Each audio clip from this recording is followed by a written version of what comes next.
Okay, so I'm just going to record via this way because this is the only way that it's working for me. All right, go ahead. All right, boom.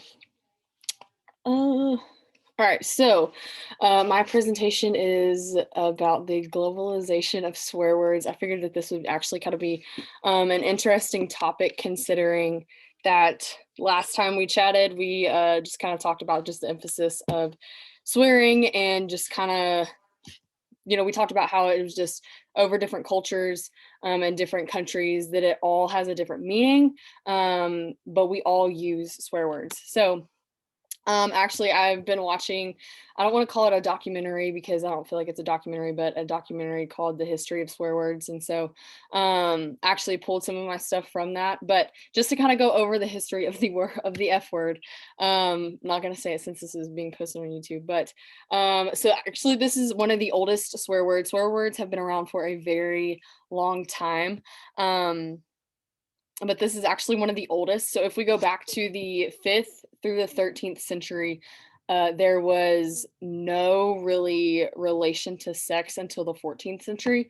And that's when a lot of females were having to go to the king and was like, hey, I'm getting married. Like, is it okay if I have sex? And so that's when it kind of turned into this whole thing. And you can see the acronym for it, fornication under consent of the king. And so basically, those girls just had to go say, hey, is it okay if I like have sex with my husband? And then he would be like, yeah. So that's just kind of where that came from. And so from then on out, it just kind of spiraled into this like very sexualized word, but also has many more meanings than just that. So wanted to compare the F word in America versus Europe.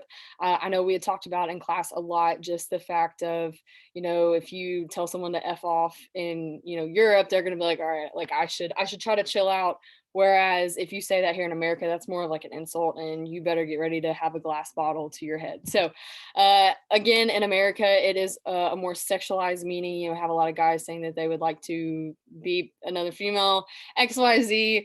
Again, it is also used as an insult, but in the UK, like the story that you told us a while ago, you can say it to, F off, to go away, to leave me alone, shut up, all that type of things. And it's less vulgar. So you could obviously say it around a kid and it not be the end of the world. Whereas here in America, you drop the F bomb around a kid, you have this very crazy mother that's like, oh my gosh, I got to cover my child's ears. They cannot hear that. So just kind of the comparison between America and Europe, but also just want to throw Brazil in there because, I love Brazil, but in Brazil, it is very much laid back like the UK.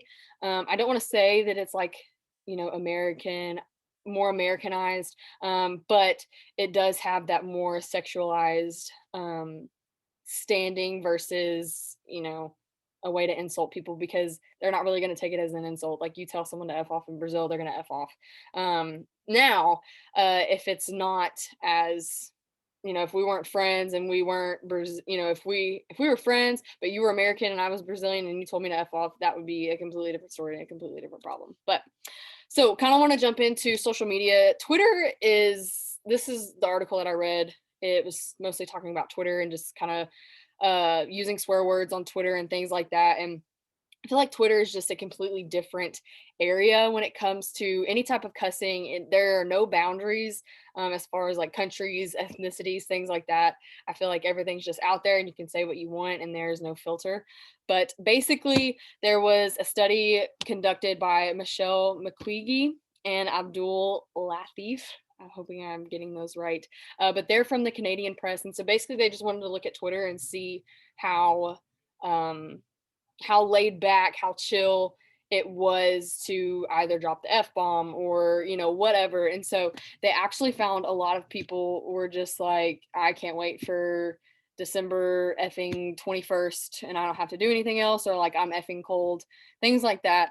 So instead of looking at it as, the Americanized version where it's more sexual and it's insulting, you really see it kind of taking on that European kind of vibe, view, or whatnot, and it's not as, vulgar and things like that. So, want to jump over into sports because I feel like that's something that everyone kind of has in common. Everyone loves sports, things like that. So, I actually have soccer and I have rugby just to kind of compare. This is actually Australian rugby. Um, so they are not as vulgar as maybe European and American sports or Brazilian sports, things like that are.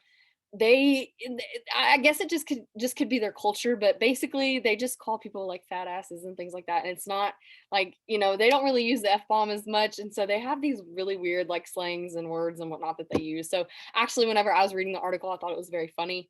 But anyway, so as far as, in US and UK sports, obviously there's going to be more vulgar language used, and not just the players on the field. I feel like a lot of times we think, oh, it's just the players on the field. They're like elbowing each other, telling each other to get the F off, all that stuff. But no, it's actually more of the fans. And so, with that being said, there was a study conducted, I want to say around 2016, of a soccer game, and it was started 6 days prior to the soccer game. And people were watching social media. They were, watching the fans outside of the stadium, in the stadium. And so, they created this hypothesis and they were like, oh, we predict that these somehow, the profanity and the swearing, it's going to create this sort of community. They're going to come together, XYZ, but in actuality, it had the opposite of what they projected, and it actually turned out to be very violent and things like that. So that is actually the end of my PowerPoint. So thanks for a great semester.